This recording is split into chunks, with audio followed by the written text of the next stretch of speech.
Okay then, thanks for tuning in for Wayne's Electrical video, and what you've come to see is another boombox video. Okay, what we got there then is a nice big chunky VU meter, and that is actually attached to a portable unit. Okay, that's the reason why it's in the boombox playlist, and the reason why it's got the boombox video designator. I'll say what we do now is we pull that camera right back because we are going to be discussing today the following boombox.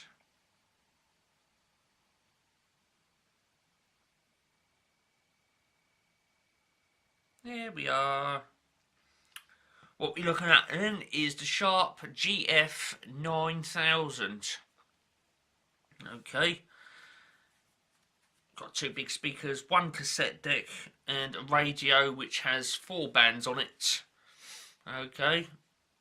So there we are. Start with the radio then. We got FM, up the top down to the bottom. We got FM, shortwave, medium wave, which is the same as AM, and long wave. Okay. You can see the tape deck there, and we've got a few controls underneath the tape deck and to the side of it. Okay, apart from the obvious controls to the tape deck, there's a couple of little slider things down the bottom of there, and a place for plugging in your headphones. I say we zoom in now and have a look at those controls. I'll just adjust this creaky tripod right about there, will do it. Bit of zoom. And yes, the zoom will get all the way over there, trust me, because you saw the opening shot. Well, just like that. Okay, if I can get all the stuff off the screen, I should be able to see it with you. I accidentally turn that tripod then. Right, here we go then. So, as you can see from that, this tape deck is compatible with metal tapes, or metal, or whatever, which way you choose to say it. This tape deck is one of these ones where the stop and eject buttons are separate. Okay, so going from the left over to the right then, we've got eject, record, play, stop, rewind, fast forward, and pause. Okay. Now you notice that the play, the rewind and the fast forward buttons are linked together by that black line above them, and it's called APLD. We should be going into that a bit later, okay, so bear with me on that. Moving down then, you can see those other controls coming in already. I'll adjust the creaky tripod, there we go. So, from the left over to the right once again then. You've got a speaker selector. Speaker selector.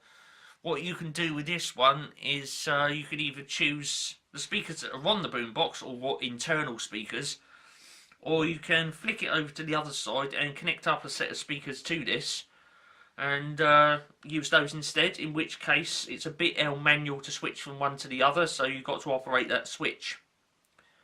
Okay. The other two controls, they more or less explain themselves. Okay, you've got bass and treble. You've got 0 in the middle of each control, and then if you slide it to the left, that sort of trims a bit off. If you slide it over to the right, it adds a bit on. Okay, and then right at the bottom there, you've got a headphone socket, which is the large size, of 6.1mm. Okay, so you can plug in there a proper set of hi-fi headphones.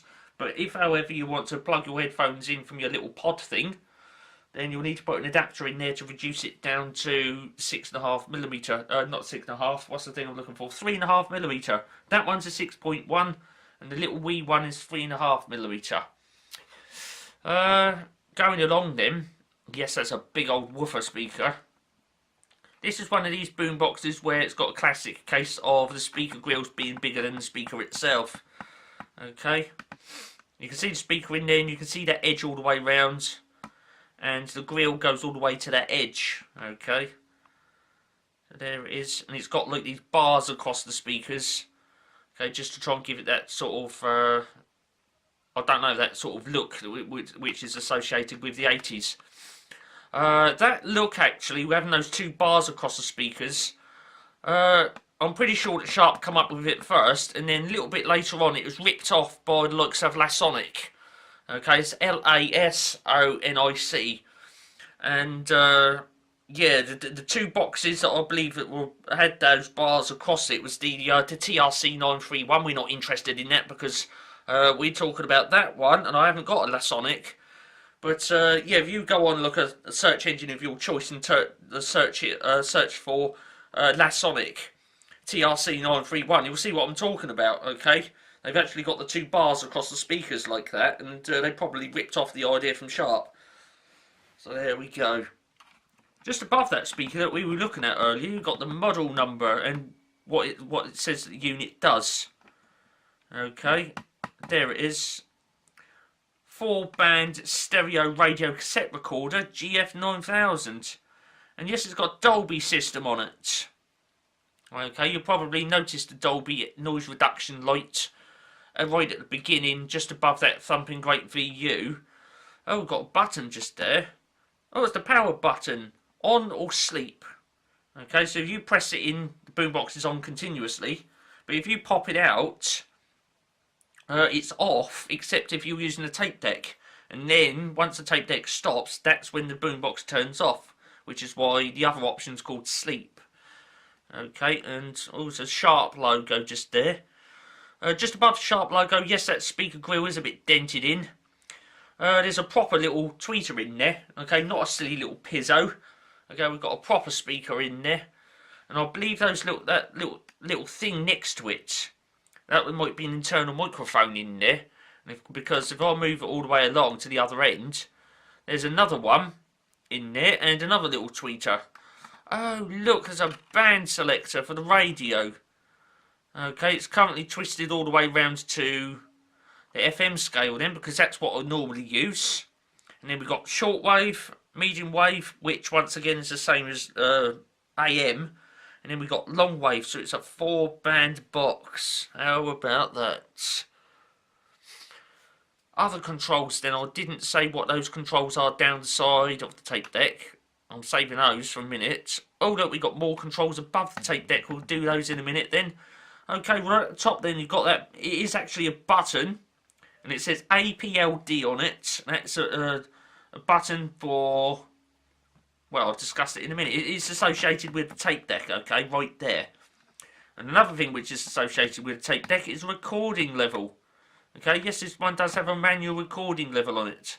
Some boomboxes don't let you do that. It's done either automatically, and some of those automatic level controls, I really hate them because, especially on the cheaper ones, what happens is you're recording a song and the quiet bits of the song are louder than the loud bits. It's ridiculous. If you've got one of those songs where it's going along relatively loud and then it quietens down all of a sudden, and then it's like a boom boom sort of, you know, like a beat or something, and the music comes up really loud again, you'll probably notice as you play it back, the quieter sounds, it gets like really loud because of the automatic level control on you know, on some cheaper boxes. It just makes this recording really crap.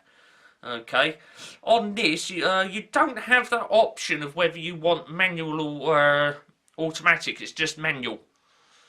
Okay, so you've got to remember to set your recording level before you press record, otherwise you'll end up with just a blank cassette. Okay, down a bit then, we've got the obvious, the all-important controls there for making the speakers woof.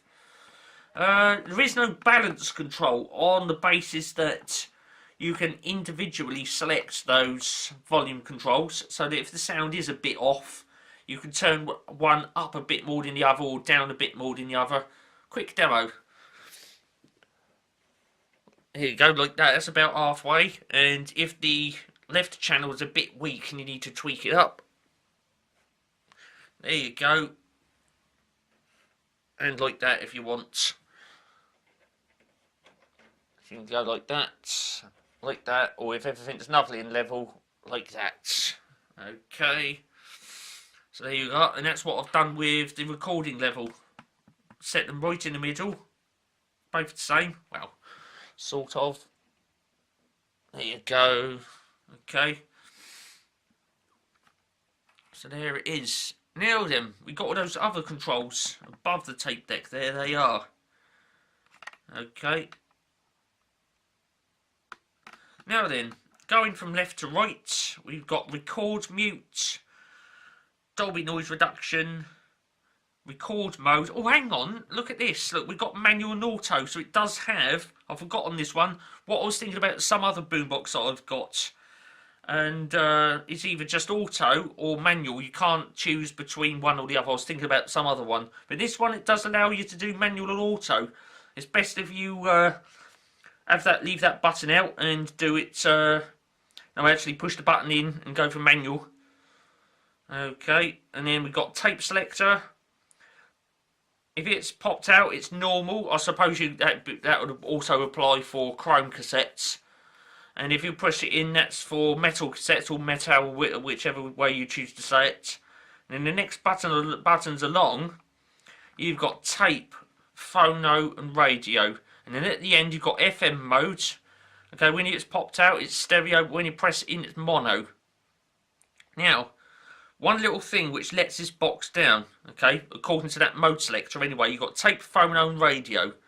Okay, tape is obviously for the tape deck, radio is obviously for the radio, but the phono one, that is so that you can connect a turntable up to that thing. Okay, and only a turntable. Okay, you can't connect the CD player up to it or another tape deck or anything like that, because the output from CD player, tape deck, reel to reel, mini disc player, anything like that is what's called line level. Okay, but a turntable is what's called phono level. Okay, and that boombox has got a built-in phono stage to bring this signal up to line level, and then it goes into the main amplifier. Okay, so if you select phono on that and then put a CD player into it, the sound will either come out ridiculously distorted, or you'll risk damaging some of the components inside the boombox. Okay.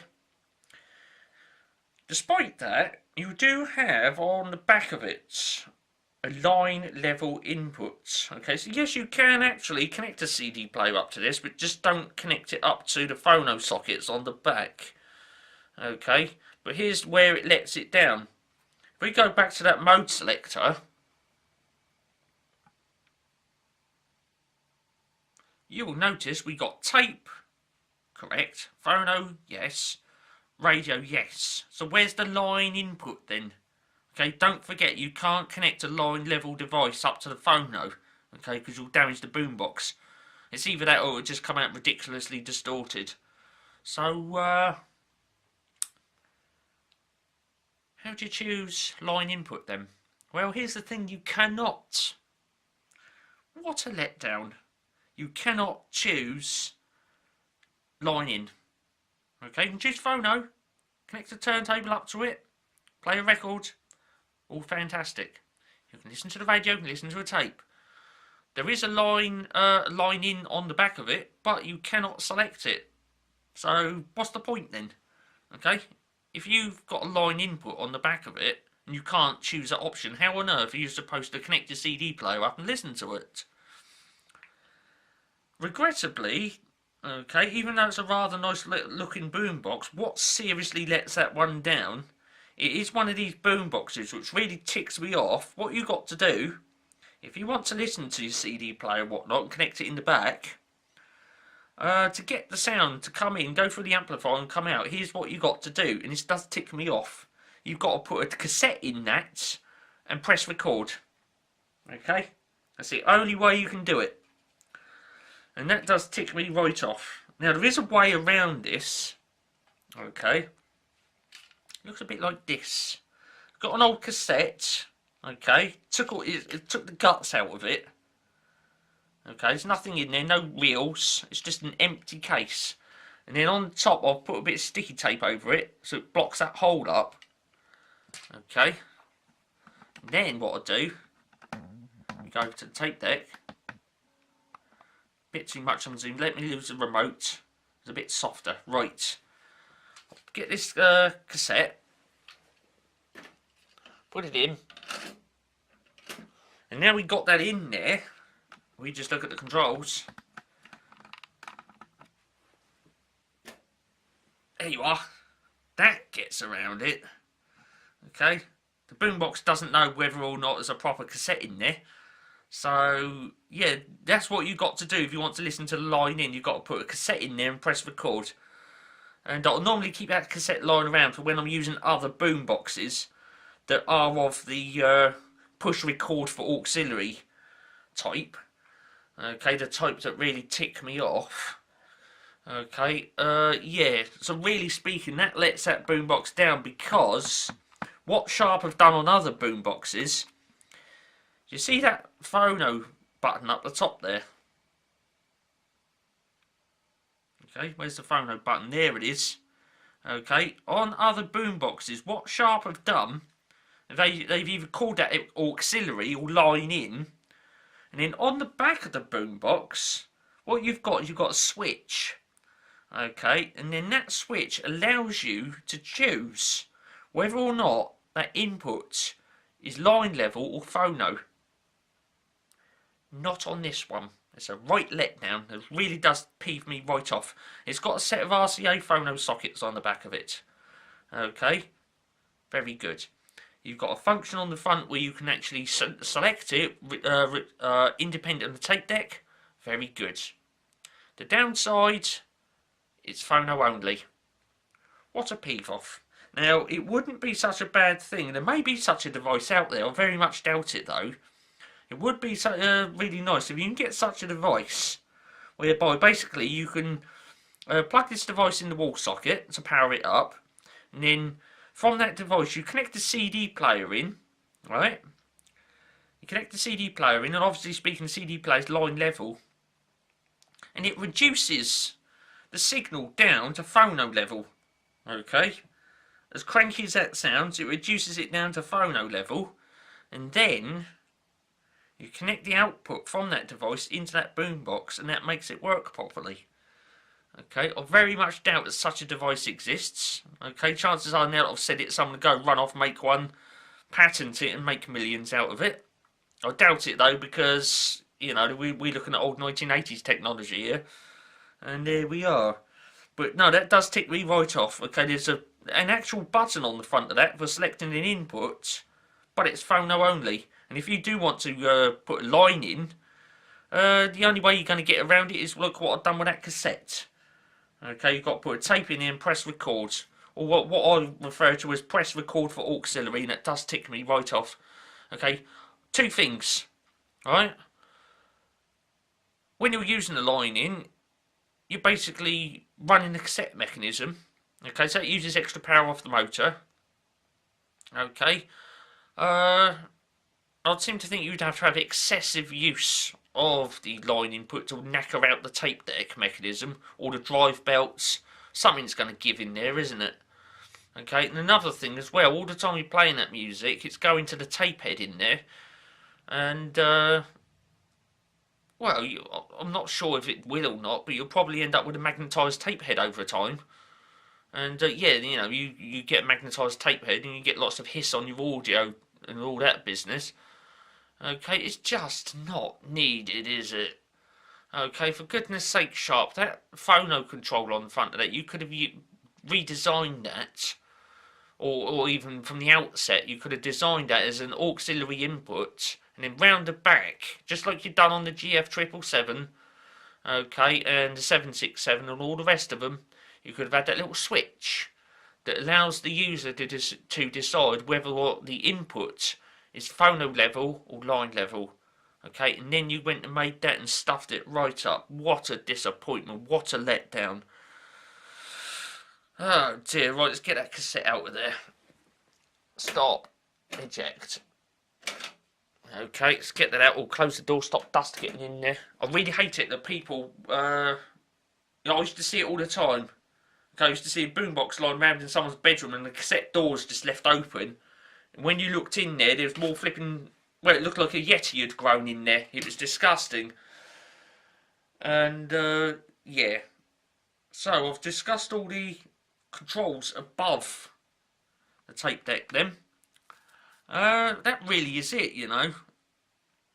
Sharp GF9000. But what we got to do is we'll come back in a minute. I'll spin it around. We'll have a look at the specification plate and all those inputs on the back. And I shall show you those, what I was saying about the line input and the phono. Okay, so just bear with me a minute while I just spin that boombox around.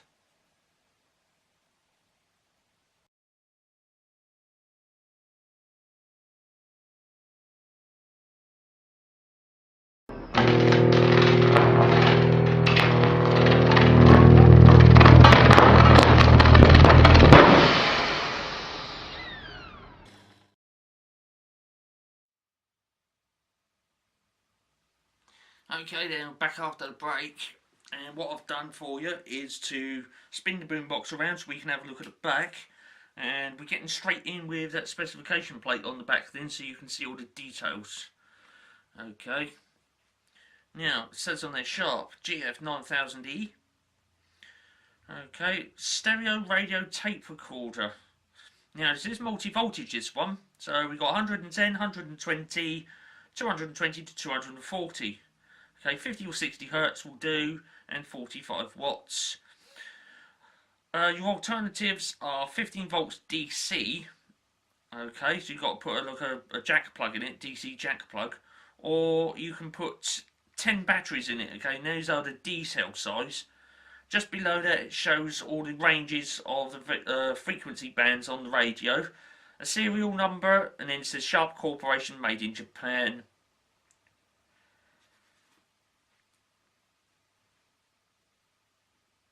If you wish to continue looking at that, then press the pause button now, because I'm just about to zoom out and move on, and we'll have a look at the back of the boombox. Okay.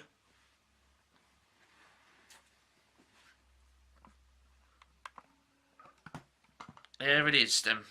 That's the back of the boomer, and right down in the middle there, that's all the jacks and inputs. There's the battery compartment as well. Look at the design on the back of it. Oh, before anyone says anything as well,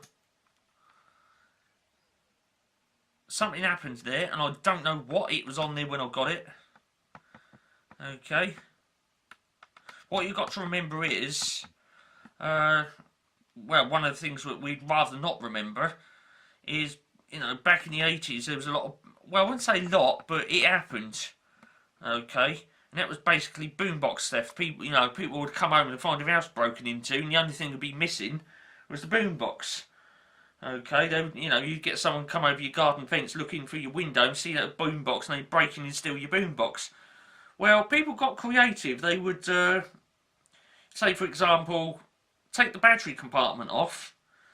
Okay, take the cover off the battery compartment, and then somewhere inside they'd get a soldering iron, and then just do like a squiggly line or something, just to give it a unique marker.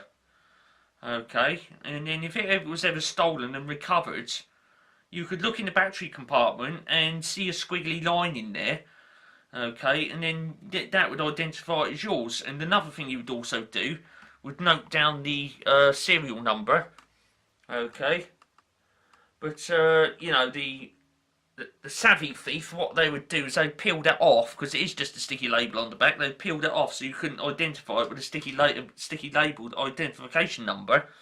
So you had to basically make something a bit more permanent. And people come up with these innovative ideas, like, for example, opening up the battery compartment and doing a squiggly line in there with a hot soldering iron, and then basically taking a picture of it and keeping it in a safe place, so that if ever the boombox was stolen and then recovered, you could then go down the police station with your photograph of what you'd done inside the battery compartment, and yeah, you'd catch a flipping burglar out that way. And of course, that was on there when I got it. Okay, it's a bit of a if that is like a unique property mark, it is a bit of a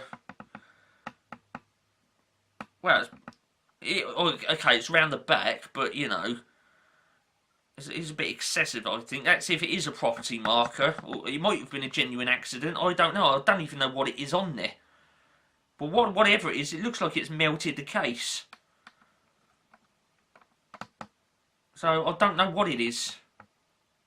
It's just all, you know, dribbled down the back there. I don't know what it is. It's on there as well. All run down there. No idea. You can see it's melted the case. So it might have been a genuine accident. It may be one of those. It might be a property mark made to look like an accident. But whatever it is, it's definitely unique. And if ever the, the previous owner, if ever it happened to the previous owner, they had their boombox stolen. If they'd taken a picture of that, okay, that would have been, well, it might have been useful as identification that the boombox is stolen. I don't know, but I just thought I'd get that in case you noticed all that, what looks like loads of goo spilled down the back of the boombox. I don't know how it got there. Don't ask. Jack's on the back of it then. Right, starting from the left. Right then, we've got, it says external mic, right and left. Okay, those are 3.5mm little mono jacks. And then in the middle, you've got like a little wee small one. It says REM. I've got a feeling that is a remote. Not quite sure what you would do with the remote. Whether it's just like some of them, what it was just like a little handheld thing, and it had one button on it, a little click button. And the idea is you could pause the cassette deck with it. Okay, that was all it would done. It would be a wired remote. It would be a little wire that comes out, and you'd have a little button on the end. Okay, when you pushed the button and held it in, it would pause the cassette deck. Okay, and when you let go of it, it would start recording again. It was probably that. Moving along then, there's that phono input.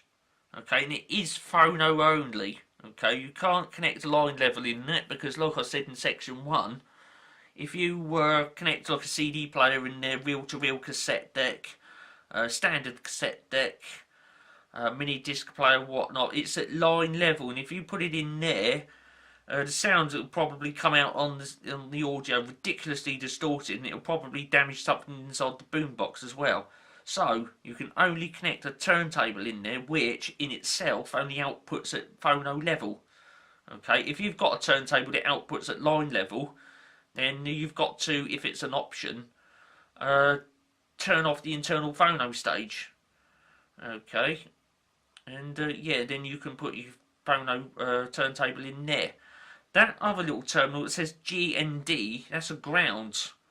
Okay, and if you've got one of those on your turntable, then it helps if you get a little small piece of wire where it's exposed at each end. Undo that screw, wrap it around there, and then tighten it up. Okay, because apparently when you're listening to a record, a lot of the pops and clicks are static. Okay, so if you connect the ground of your turntable to the ground on that boombox, it's apparently supposed to reduce a lot of that, and pops and clicks and that, which is associated with static. Moving along then. There it is. Okay, there's that flipping poxy line inputs. The one where basically if you want to use it, you have to press record for auxiliary. Now that is a 2-in-1 jack, that.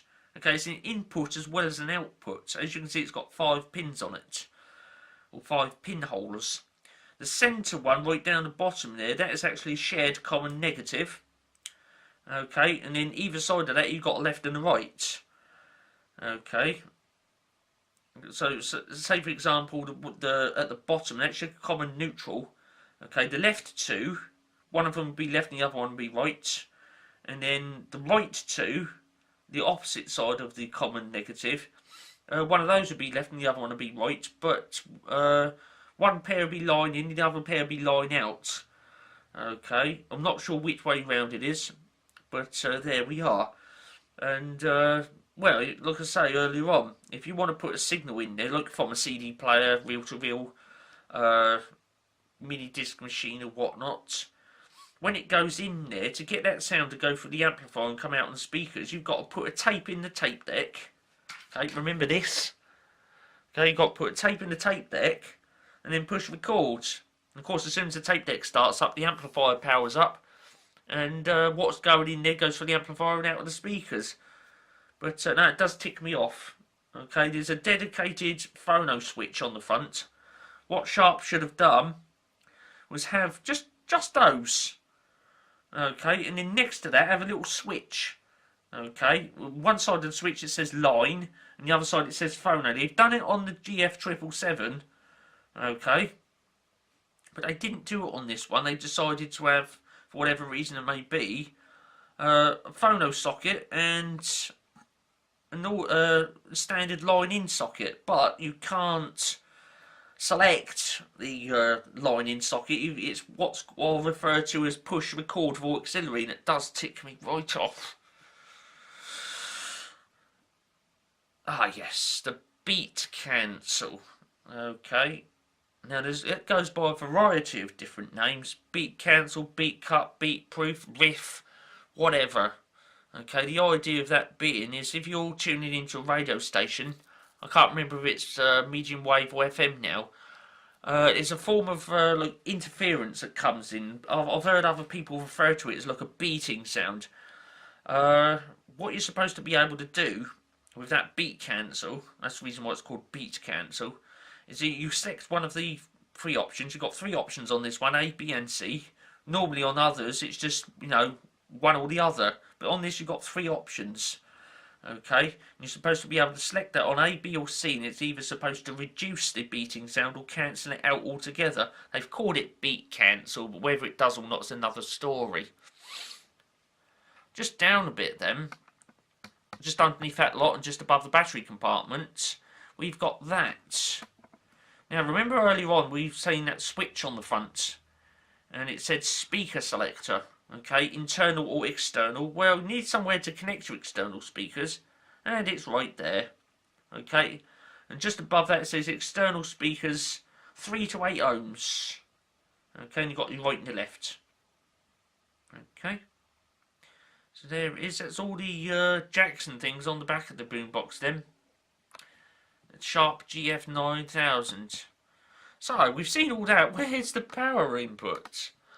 Ah, there's something. Where's the power input? It's not on the back. It's certainly not on the front either, so that leaves only one option. And no, it's not on the top or on the underside. There it is. Oh, actually, go again. There it is. Okay. Now with this one, the voltage selector is a bit L manual, and you'd even need a screwdriver to select it. What we've got, there's a socket, and it's got 3 pins in it. Okay, but your plug you connect in there has only got 2 holes. The way this one works,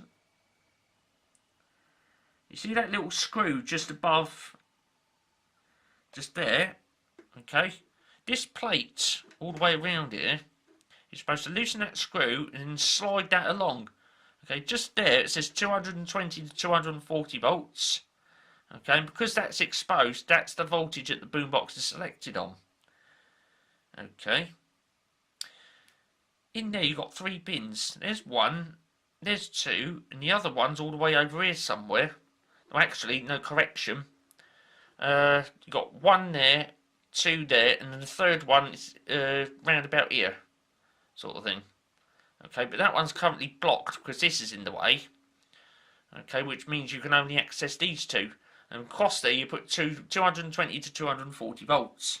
Now the idea being, on this voltage selector, if you wanted to run it on 110 volts, you loosen that screw off, you slide that plate all the way along, and it covers that up where it says 220 to 240 volts. And up this end it says 120 to 127 or whatever it was.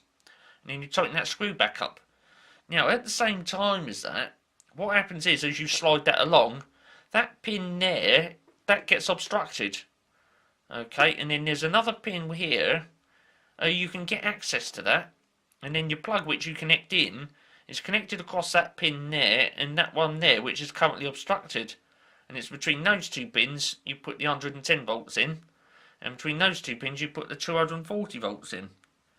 Okay, so it's a bit L manual there. You've got to slide it backwards and forwards to choose your voltage. You can't do it just getting hold of it. Okay, there's like a little bit sticking up there to stop it accidentally being slid across.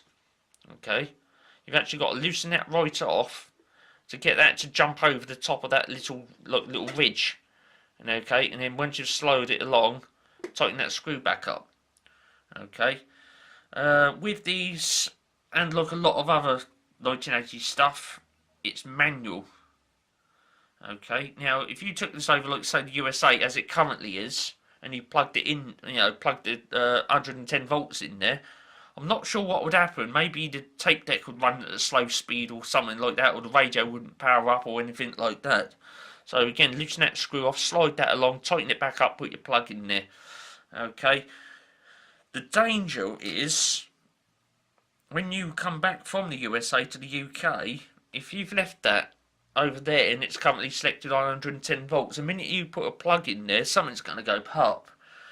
And yeah, you'll blow your boombox up. So, if you're travelling around frequently and you've got something like this with a manual voltage selector on it, before a plug gets anywhere near that, you've got to check that it's on the correct voltage before you put the plug in. Otherwise, you're going to get a big bit of a pop. Okay. Your other alternative is to use some kind of power adapter which is compatible with a variety of voltages and then outputs 15 volts DC, because right there we've got 15 volts DC jack right there.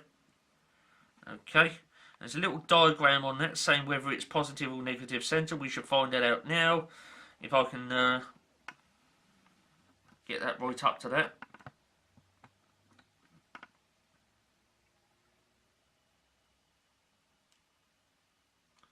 There it is then. Oh, for goodness sake, camera, come along. There it is, DC 15 volts. And we are going for a negative centre on that. Okay. There it is. Now then, that radio earlier on, I was saying about, it's right on the front there. But as you noticed, we had the band selector, but no actual control to tune it in. Well, if I turn the boombox around, there we go. There's the tuner dial then. Now, on this, you've got two of them. Let me just turn it around that way a bit. Right, you can see there's two of them on there. Okay, we've got this large outer one, and then you've got this little inner one. Okay, this large outer one, it tunes the radio. Okay. Now this smaller one, what that is for, okay, is when you're listening to a shortwave radio station, you can tweak that and it's a fine tuning for the shortwave. It's a 2-in-1, okay, and that is what that's for. That one tunes the actual radio on any band, and then when you're listening to shortwave, you use this little wee one here. Okay, that one just turns around continuously. On some fine tuners, there's a limit. Okay, it'll turn around maybe half a turn. Okay, and then it'll hit a limit, and then you've got to turn it back that way, or it'll do one full turn, sort of thing, like that. Okay, but this one, it turns continuously. Okay, so that there is the fine tuning for when you're listening to shortwave. Now then, oh, I forgot something, didn't I? Remember that APLD thing for the tape deck? Yes, we're getting back to that. I haven't forgotten it. Well, I almost did. I didn't discuss that, did I? Well, what I'm going to do, so I'm going to let you have a cup of tea time. When we come back after the break, we'll be discussing that APLD and what it does. Hold on there.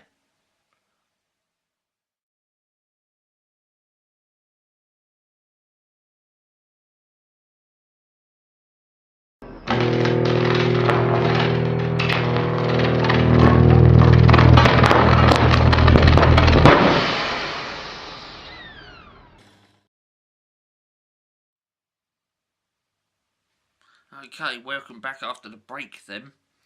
What we're going to be discussing in this section is the function for the tape deck, which is called APLD. Okay, now you see them square boxes there which says 1, 2, 3, 4, 5. Underneath that it says Auto Program Locate Device. What that basically is it allows you to find certain songs on a tape. Okay.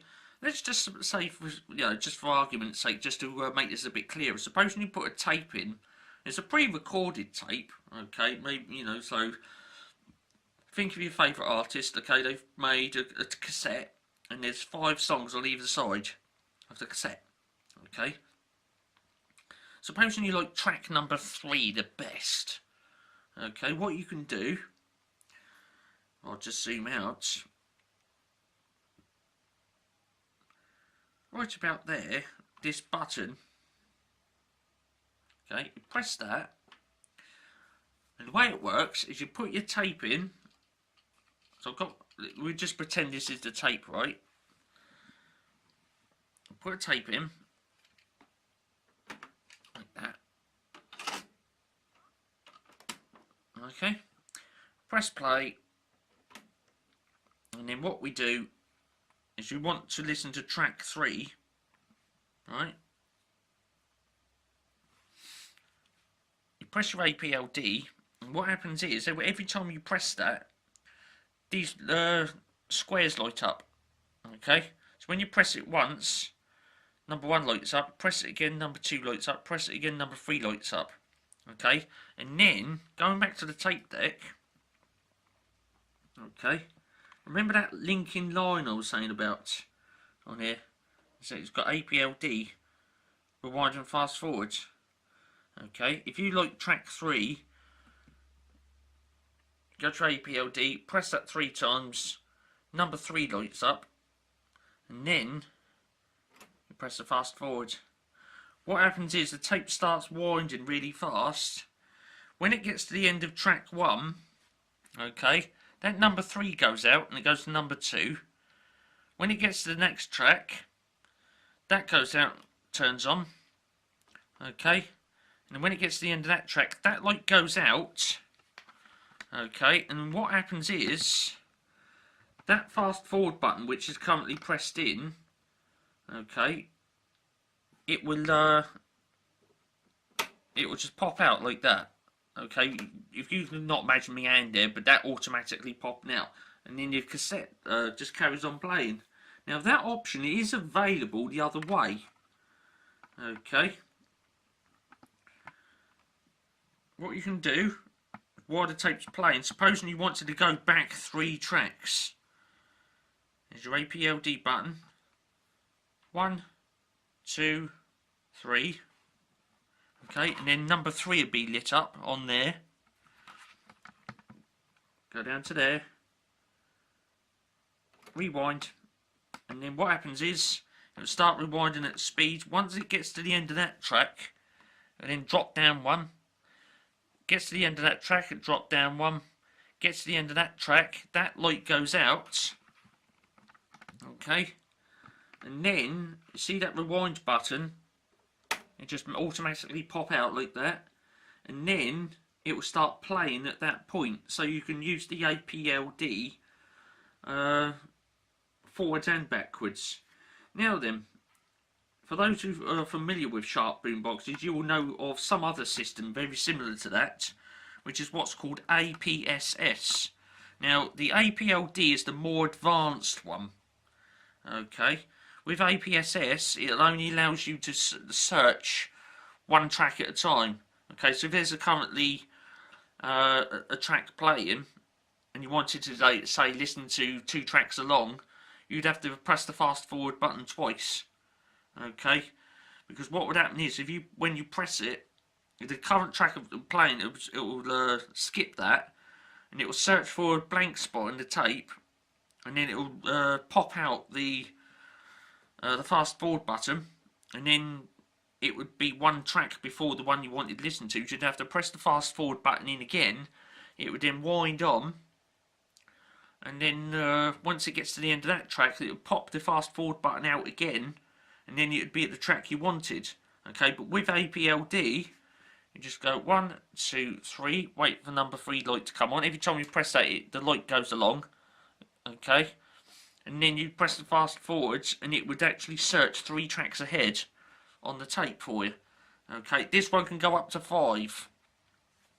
Okay, I do believe on some boomboxes they do go up to 7.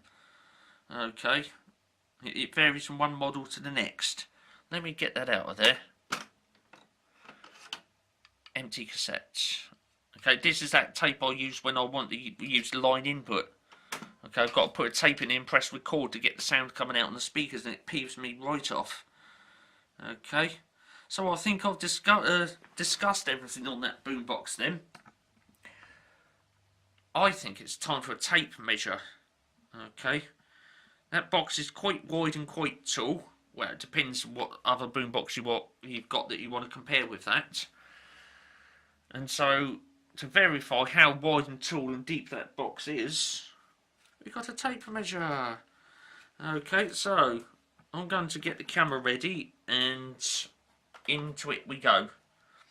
First of all then, the overall width. Now what you've got to take into account, at that end, there's a tuner dial, isn't there? So you've got to get your hand around there to turn it. I'm going to leave a certain amount of space at the end there, probably about that much. Okay, so you can get your hand in there to turn the tuner. And also, down that end, we got the power jack. Okay, now those AC plugs, they stick out by a fair old bit. And also, when you want to get around there to pull it out, you need some space to get your hand around there. So either end of the boombox, what I'm going to do is I'm going to include a bit of space like that. Okay. So that bit of space, we should call that about 3 inch. Like that.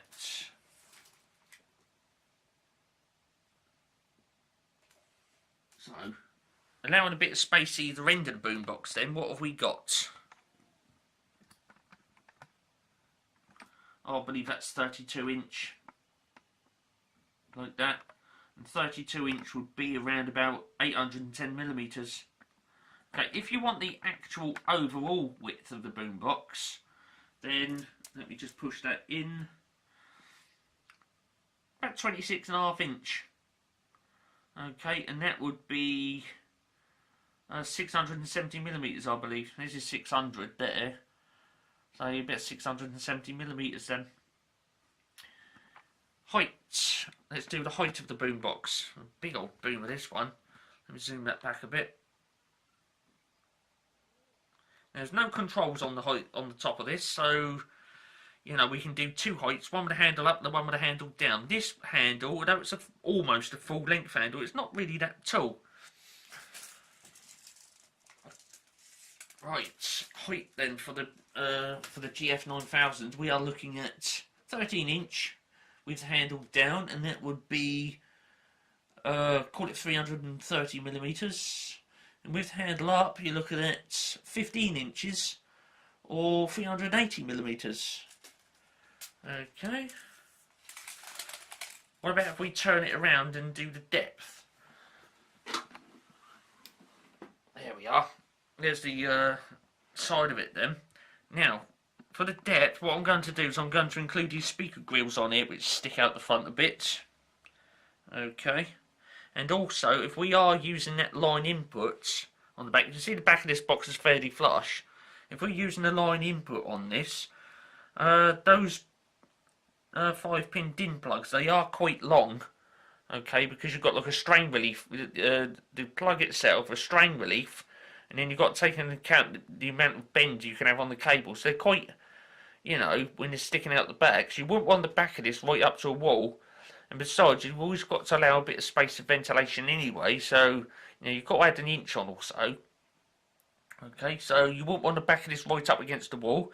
And if you have got that 5-pin DIN plug in here, you're not going to get the back of it up against the wall. Okay, so we're going to add a bit of space on. And for that then, if I include them speaker grills sticking out the front, okay, I'm going to put the front of the tape measure there. Okay. So, including the speaker grills and added a bit of space in the back to allow for jack plugs and whatnot. I would call it, let's say 9.5 inch. Okay, all that would be 240 millimeters, and 9.5 inch and 240 is where my thumb is. Okay, so you've got that bit of space there for the jack plugs. Okay, like that, bit of space. I think that wraps that one up. I'm pretty sure I discussed everything, including the APLD. Okay, that power cord, if you're wondering what that is, that goes into the camera so we can do the video. there it is then.